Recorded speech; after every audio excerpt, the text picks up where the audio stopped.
ধুবুৰীত যোৱা এসপ্তাহ ধৰি আমাৰ ইয়াত আইন শৃংখলাৰ পৰিস্থিতি অলপ প্ৰত্যাহ্বানমূলক হৈ আছে। বকৰীদৰ পিছদিনা হনুমান মন্দিৰত এটা গৰুৰ মাথা কোনোবাই ৰাখি থৈ যায়। হিন্দু মুছলিম সকলো মানুহ আহে, পিছ কমিটি কথা বতৰা পাতে, ভালে ভালে সবখিনি হৈ যায়। নেক্সট দিনাখন আকৌ তাতে গৰুৰ মাথা আকৌ ৰাখে। তাৰপিছত ৰাতি শিল পাথৰ মাৰা কাম চলি আছে। আৰু সবচে ডাঙৰ কথা যে ঈদৰ আগদিনা ধুবুৰীত 3খন খুব নবীন বাংলা বুলি, যি নেকি বাংলাদেশত ধুবুৰী জিলাখন ইনক্লুড কৰিব লাগে বুলি ইয়াতে পোষ্টাৰ মাৰিছিলে 3টা। আৰু 3টা পোষ্টাৰৰে আপোনালোকে যদি চাই তেতিয়াহ'লে তাত বেলেগ বেলেগ ধৰণৰ পোষ্টাৰবিলাকত কথা লিখা আছিলে, যিখিনি মোৰ নলেজলৈকে আহিছে। আপোনালোকক যদি মই পোষ্টাৰখিনি দেখুৱাওঁ তো এখনত আছে, তুমিও হবে শহীদ, তোমাৰ ৰক্তও হবে বাংলাৰ স্বাধীনতাৰ বীজ, নবীন বাংলা। তাৰপিছত এটা আছে পোষ্টাৰ, আমৰা মুক্তি চাই, আমৰা স্বাধীনতা চাই, বাংলাৰ মাটি স্বাধীন কৰব ইনশাআল্লাহ, জয় বাংলা, জয় ইসলাম, জনতাৰ বাহিনী। এই আৰু একটা পোষ্টাৰ আহিছে, ইয়াতো নবীন বাংলাদেশ, নিউ বাংলাদেশ বুলি কিছুমান আৰ্মিৰ সিগনেল ইয়াতে লিখি থৈ গৈছে। তাৰমানে ধুবুৰীত অশান্তি কৰিবৰ কাৰণে এটা কমিউনেল শক্তি এটা ইয়াত এক্টিভ হৈছে। বিষয়টো গম পাই মই আজি ধুবুৰীলৈ আহিছোঁ। ধুবুৰীত ৰাতি শ্বুট এণ্ড চাইট অৰ্ডাৰ দিয়া হৈছে। যোনে শিল মাৰিব, পুলিচে ডাউট কৰিলে তাক গুলি মাৰিব, কোনো কথা নাই। আজি আমি গভৰ্ণমেণ্টৰ পৰা, মই গুৱাহাটীৰ পৰা গৈয়ে shoot and sight order issue কৰি আছোঁ। ৰেপিড একশ্যন ফ'ৰ্চ CRP ইয়াত আহিব। আৰু ধুবুৰীত যিমান ক্ৰিমিনেল আছে, যাৰ ওপৰত নন বেইলেবল ৱাৰেণ্ট আছে, যি আছে, আমি সকলোকে এৰেষ্ট কৰিবৰ কাৰণে SP-ক কৈছোঁ। ছিনিয়ৰ অফিচাৰ সকলো ইয়াত আহিব। যোনে আইন শৃংখলা হাতত লৈছে তাক আমি কঠোৰ হাতেৰে দমন কৰিম।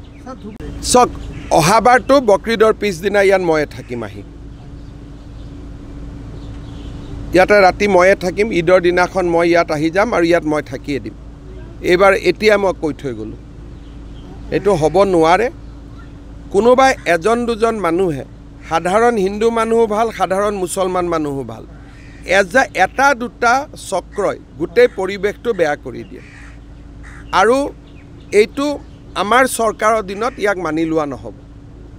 বেলেগ কথা বেলেগ আছিল। আমি এতিয়া মই হনুমান মন্দিৰতো যাম চাবৰ কাৰণে, আৰু য'ত গৰুৰ মাথা আহিছিলে। আৰু এনেকুৱা কাম নহ'ব, লাগিলে অহাবাৰ গোটেই ৰাতি মই হনুমান মন্দিৰত নিজে বহি থাকিম। কোনো কাৰণতে আমি ধুবুৰী ঘাটৰ বাহিৰত যাব নিদিওঁ। আৰু আজিৰ পৰাই আপোনালোকে দেখিব, আজি ৰাতি কোনোবা ওলাবতো গুলি খাব। বাকীটো চলি থাকিব, বাকী কথা আজি নকওঁ। আৰু ছত্ৰ বা আন কথা এতিয়া অৰ্ডাৰটো ওলাব, গধূলি 6টা বজাৰ পৰা আমি অৰ্ডাৰ কৰিম। সন্ধিয়া 6টা বজাৰ পিছত কোনোবাই যদি কাৰোবাক পাথৰ মাৰে, আক্ৰমণ কৰে, পুলিচক মই কৈছোঁ যে কোনো ৰখি থকাৰ কথা নাই। আমি ফৰ্মেলি আজি অৰ্ডাৰ ইছ্যু কৰি দিম যে ইউ কেন শ্বুট ওৱান্স ইউ চাইট এ ক্ৰিমিনেল।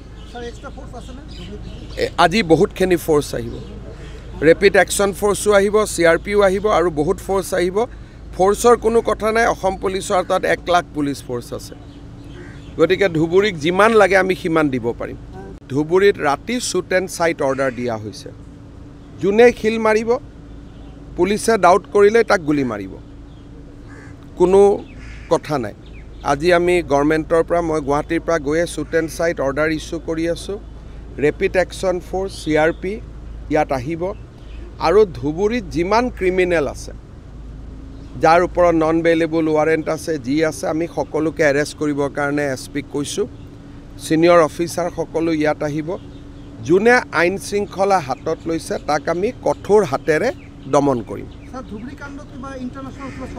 মইতো আগতে আপোনালোকক ক'লোঁ যিকেইটা কবিতা মই পঢ়ি দিলোঁ ইয়াৰ পৰা ক্লিয়াৰলি ইণ্ডিকেট কৰে যে বাংলাদেশৰ কোনোবা এটা শক্তি ইয়াত ইনভলভ হৈছে আৰু এটা এইবাৰ ডাঙৰ কথা হৈছে যে বকৰিদৰ সময়ত আগতেও মানুহে যি মাংস খায় কিন্তু পশ্চিমবংগৰ পৰা ইমান গৰু নাহিছিলে এইবাৰ হাজাৰ হাজাৰ গৰু কোনোবাই লৈ আহিছে যিটো মোৰ নলেজত আহিছে কোনে এই ব্যৱসায়টো আকৌ আৰম্ভ কৰিলে তাৰ ওপৰতো মই ইনকুৱাৰী কৰিব দিছোঁ আৰু যিসকলে এই ব্যৱসায়টো আৰম্ভ কৰিছে তেওঁলোককো মই এৰেষ্ট কৰিবৰ কাৰণে অৰ্ডাৰ দিছোঁ